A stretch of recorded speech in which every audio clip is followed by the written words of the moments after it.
Hey kids, it's Ranger Skyler, and welcome to another Ranger Friday. Today we're going to talk about the Grand Canyon. I'm sure you've heard of it. It's basically in our backyard. A canyon is a deep, narrow valley that has steep, rocky sides with a waterway at the bottom. The Grand Canyon is one of the biggest canyons in the world. It's one of the 7 natural wonders of the world, and millions of people from all over come every year to see it. But have you ever wondered, how did it get there? And how did it form? Well, scientists have a couple theories about that. The first part of the theory has to do with tectonic plates. Tectonic plates are giant pieces of the Earth crust that all the Earth's oceans and continents ride along. The tectonic plates all fit together like loose puzzle pieces and will constantly pull apart and run into each other at the edges.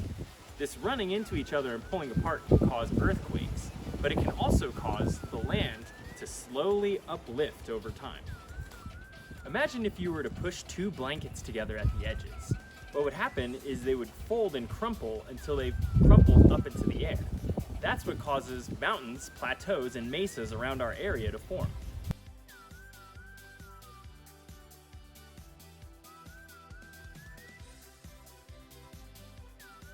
As the land uplifted, the Colorado River weathered and eroded the soft sedimentary sandstone around it, digging deeper and deeper down into the rock.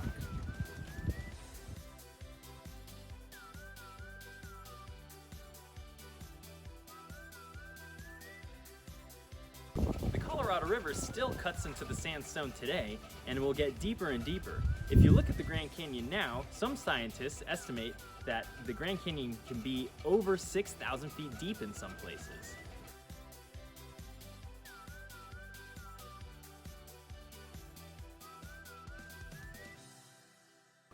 That explains how the Grand Canyon got so deep, but how did it get so wide?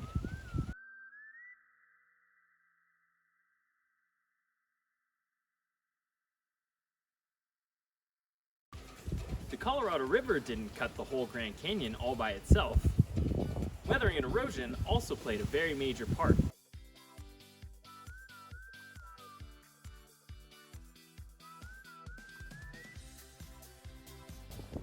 When it rains in areas around the Grand Canyon, that rain forms into streams, waterfalls, and little rivers that flow down the canyon walls and erode away from the canyon walls.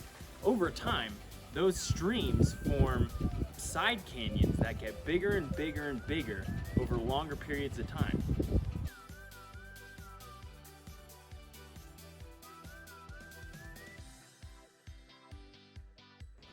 All this weathering and erosion over time has caused the Grand Canyon to be 14 miles wide in some places. That's pretty wide. One thing to always remember is that when we're talking about changes in the Earth, those changes usually take a very, very long amount of time.